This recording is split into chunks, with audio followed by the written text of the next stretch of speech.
Hi everyone, welcome to the database management systems. In the last module, we have discussed about data models and levels of data abstraction.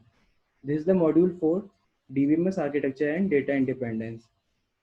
In this module, we will talk about different DBMS architecture and the data independence and its types. This is the module outline in which we will cover about architecture and the data independence and its types. Now come to the DBMS architecture. DBMS architecture divided into two parts. First is logical, second one is physical. In the physical, uh, one tier, two tier, three tier will come, and in the logical, there is an three tier schema architecture. In the three tier schema architecture, external view, external or view, conceptual or logical schema, internal or physical schema. These are the three schema architecture. We will come under the three tier schema architecture. In the one tier architecture, the database directly available to the user. यानी कि जो आपका database होता है वो directly available होता है किसको, यूजर को. कोई भी अगर चेंजेस होते हैं तो वो डेटाबेस में डायरेक्टली हम क्या कर सकते हैं डेटाबेस के अंदर डायरेक्टली हम उसे कोई भी चेंजेस हम परफॉर्म कर सकते हैं. It is use for development of the local application. जो आपका जो प्रोग्रामर है वो डायरेक्टली कम्युनिकेट कर सकता है किसके साथ, डेटाबेस के साथ. और कोई भी अगर ऑपरेशन परफॉर्म करना है या कोई भी चेंजेस उसके अंदर लेके आने डेटाबेस के अंदर, तो वो डायरेक्टली प्रोग्रामर क्या कर सकता है, परफॉर्म कर सकता है. तो बेसिकली जो हमारे पास क्लाइंट कंप्यूटर्स होते हैं, यानी कि जो हमारा क्लाइंट है वो डायरेक्टली कम्युनिकेटेड होता है किसके साथ, डेटाबेस के साथ. किस आर्किटेक्चर के अंदर, वन टायर आर्किटेक्चर के अंदर. Now come to the two tier architecture. Two tier architecture में क्या होता है कि जो आपके एप्लीकेशंस होते हैं क्लाइंट के अंदर, वो आपके डायरेक्टली कॉन्टेक्ट करते हैं, कम्युनिकेट करते हैं किसके साथ, डेटाबेस के साथ, जो कि आपके सर्वर साइड पे स्टोर होता है. जो आपके सर्वर साइड पे डेटाबेस होता है उसके साथ कम्युनिकेट करता है जो आपके क्लाइंट साइड पे जो आपकी एप्लीकेशंस होती हैं. तो ये सब चीज़, ये वाला जो पार्ट है किसके अंदर कवर होता है आपका, टू टायर आर्किटेक्चर के अंदर. बेसिकली टू टायर आर्किटेक्चर जो है आपका एक क्लाइंट सर्वर आर्किटेक्चर है, जिसमें क्लाइंट साइड एप्लीकेशन जो है आपका आपका एक एस्टेब्लिश कनेक्शन परफॉर्म करते हैं किसके साथ, सर्वर साइड के साथ. Server side is responsible to provide the functionalities like query processing and transaction management. यानी कि जो सर्वर साइड है वो किस तरह की फंक्शनलिटीज परफॉर्म कर सकता है, या इसकी रिस्पॉन्सिबिलिटी क्या होती है, कोई भी क्वेरी को प्रोसेस करना और ट्रांजेक्शन को मैनेज करना. ये सारा पार्ट किसके अंदर कवर होता है आपका, टू टायर आर्किटेक्चर के अंदर. यानी कि बेसिकली क्या हुआ, जो आपके क्लाइंट कंप्यूटर्स हैं, क्लाइंट कंप्यूटर्स एप्लीकेशन के थ्रू डेटाबेस से क्या करते हैं, कम्युनिकेट करते हैं. डायरेक्टली आपके यूज़र जो हैं डेटाबेस से कम्युनिकेट नहीं करते. क्लाइंट साइड पे जो आपके एप्लीकेशंस होते हैं वो एप्लीकेशंस कम्युनिकेट करते हैं किसके साथ, डेटाबेस के साथ. ये आपका क्या है, डिफरेंस है किसका, वन टायर आर्किटेक्चर के साथ. वन टायर आर्किटेक्चर में क्या था कि आप क्लाइंट जो होते थे वो डायरेक्टली, यानी कि यूज़र जो है डायरेक्टली कम्युनिकेट करते थे किसके साथ, डेटाबेस के साथ. लेकिन यहाँ पे जो क्लाइंट साइड पे एप्लीकेशंस हैं वो कम्युनिकेट कर रहे हैं किसके साथ, डेटाबेस के साथ. Now come to the theta architecture. Theta architecture में क्या होता है कि जो आपका क्लाइंट है, यानी कि client can't directly communicate with the server. यानी कि जो क्लाइंट साइड पे एप्लीकेशंस हैं वो कम्युनिकेट करेंगी किसके साथ, जो सर्वर साइड पे एप्लीकेशंस होंगी. यानी कि जो इंटरेक्शन होगा, जो कम्युनिकेशन होगा वो एप्लीकेशन के बीच में होगा, जो कि क्लाइंट साइड पे होंगी और सर्वर साइड पे होंगी. Three tier applications are more appropriate for large application that जो कि आपके वर्ल्ड वाइड वेब यानी कि www पे क्या होती हैं, रन होती हैं. यानी कि जहाँ लार्ज एप्लीकेशंस होती हैं उनमें किस तरह का आर्किटेक्चर यूज किया जाता है डेटा को शो कराने के लिए, थ्री टायर आर्किटेक्चर.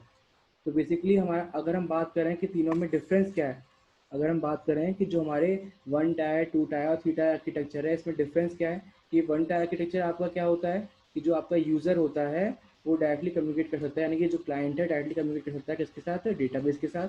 अगर हम 2 टायर की बात कर रहे हैं तो 2 टायर में जो क्लाइंट साइड पे आपका एप्लीकेशन है वो कम्युनिकेट करता है डेटाबेस के साथ। अगर हम बात करें किसकी, 3 टायर आर्किटेक्चर की, जो क्लाइंट साइड पे आपके एप्लीकेशंस होते हैं वो कम्युनिकेट करते हैं किसके साथ, एप्लीकेशन के साथ। एप्लीकेशन कौन सी एप्लीकेशन, जो सर्वर साइड पे आपके क्या होते हैं, डेटाबेस के साइड पे स्टोर होते हैं application. Now come to the 3 tier schema architecture. 3 tier schema architecture अगर हम बात करें तो वो किसके अंडर आ रही है आपके, जैसे आपको स्क्रीन पे शो हो रहा है लॉजिकल, यानी कि ये आपका जो 3 टायर स्कीमा आर्किटेक्चर है किस पार्ट के अंदर कवर होगा, आपका लॉजिकल पार्ट के अंदर। हमने अभी तक जो हमने 1 टायर 2 टायर और 3 टायर आर्किटेक्चर पढ़े हैं ये हमारे फिजिकल पार्ट के अंदर कवर हुए हैं। अब जो हम 3 टायर स्कीमा आर्किटेक्चर पढ़ेंगे वो हमारे इसमें कवर होंगे लॉजिकल पार्ट में। लॉजिकल पार्ट में अगर बात करें तो हमारे पास इस आर्किटेक्चर के अंदर हमारे पास 3 स्कीमा है, यानी कि एक्सटर्नल स्कीमा, कॉन्सेप्चुअल स्कीमा और इंटरनल स्कीमा। अगर हम बात करें एक्सटर्नल स्कीमा की तो एक्सटर्नल स्कीमा को हम क्या बोल सकते हैं, व्यू स्कीमा बोल सकते हैं। और ये क्या डिस्क्राइब करता है, ये आपका and user interaction with the database system, यानी कि जो आपका इंटरेक्शन है किसके साथ, डेटाबेस सिस्टम के साथ, वो डिस्क्राइब करता है। अगर हम बात कर रहे हैं कॉन्सेप्चुअल स्कीमा की तो कॉन्सेप्चुअल स्कीमा को हम क्या बोलते हैं, लॉजिकल स्कीमा। और ये क्या डिस्क्राइब करता है कि आपका क्या डेटा स्टोर्ड है किसके अंदर, डेटाबेस के अंदर, कि what data are to be stored in the database. And the last one is internal schema. Internal schema is also known as physical schema. It will describe the physical storage structure of the database, यानी कि जो आपका entire database है ये उसके बारे में बताएगा। तो बेसिकली ये हमारे पास 3 स्कीमा थे, एक्सटर्नल स्कीमा, कॉन्सेप्चुअल स्कीमा और इंटरनल स्कीमा, जो कि किसके अंदर कवर होते हैं, आपके 3 स्कीमा आर्किटेक्चर के अंदर। Now come to the data independence.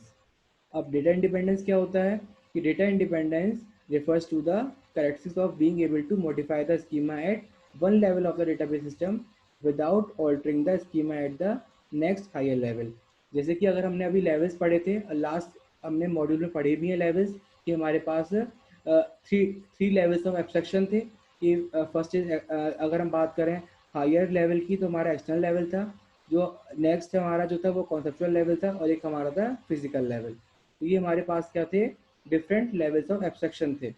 तो उसी में हम बात कर रहे हैं कि अगर किसी भी लेवल पे हमें क्या करना हो, कुछ हमें मॉडिफिकेशन करना हो, यानी कि जो हमारे लेवल हैं ये क्या हमारे स्कीमा भी हैं, तो यानी कि हमें किसी लेवल में या किसी स्कीमा पर हमें कुछ मॉडिफिकेशन करना हो तो हम क्या कर सकते हैं, हम मॉडिफिकेशन करें किसी जो हमारा नेक्स्ट हायर लेवल है उसमें कोई मॉडिफाई या ऑल्टरिंग करे बिना, यानी कि कोई भी नेक्स्ट हायर लेवल पे हमें ऑल्टरिंग ना करनी पड़े, कोई भी मॉडिफिकेशन ना करना पड़े।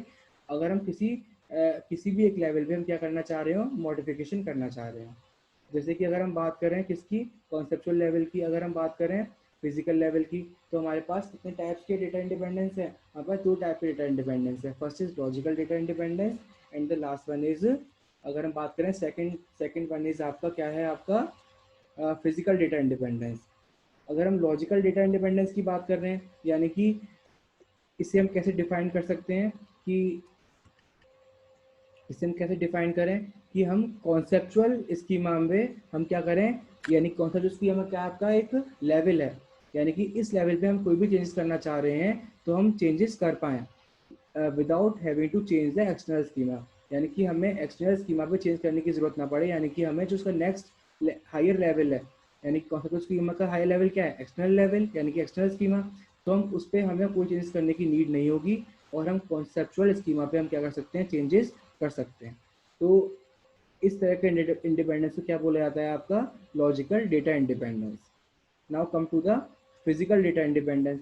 Physical data independence can be defined as the capacity to change the or ability to change the internal schema without having to change the conceptual schema। यानी कि अगर हम इंटरनल स्कीमा में कोई भी हम चेंजेस करना चाह रहे हैं तो हम without having to change in the conceptual schema, यानी कि जो हमारा नेक्स्ट हायर लेवल है किसका, इंटरनल स्कीमा का, कौन सा है, कॉन्सेप्चुअल स्कीमा, तो हम उस पर हमें कोई चेंज करने की ज़रूरत हमें नहीं होगी, नीड नहीं होगी, हम डायरेक्टली इंटरनल स्कीमा पे हम क्या करें, चेंज कर पाएँ। तो ये ये जो पॉइंट है ये किसमें कवर होगा, आपका फिजिकल डेटा इंडिपेंडेंस के अंदर। यानी कि अगर हम डेटा इंडिपेंडेंस की बात कर रहे हैं तो कोई भी हमारा डेटा किसी लेवल पे स्टोर्ड है तो हम उसमें कोई भी मॉडिफिकेशन कर पाएँ without any change in the next higher level. यानी कि बिना हायर लेवल के डेटा के चेंज करने के अगर हम चेंज नहीं, अगर हम एक्सटर्नल किसी भी एक हायर लेवल पे अगर हम चेंजेस ना कर रहे हो और हम जिस लेवल पे हम चेंज करना चाह रहे हो अगर हम कर पा रहे हैं तो वो उस चीज़ को हम क्या बोल सकते हैं, डेटा इंडिपेंडेंस। तो ये क्या था हमारा पूरा किसके बारे में था, डेटा इंडिपेंडेंस के बारे में था। तो इस मॉड्यूल में हमने क्या चीज़ें जानी कि हमारा डेटा इंडिपेंडेंस क्या होता है, और हमारे पास अगर हम DBMS के आर्किटेक्चर को पढ़ रहे हैं तो हमारे पास डिफरेंट DBMS आर्किटेक्चर्स क्या क्या हैं उन चीज़ों के बारे में हमने जाना। ये हमारा क्या था, हमारा पूरा मॉड्यूल आउटलाइन था। तो थैंक्स टू एवरीवन।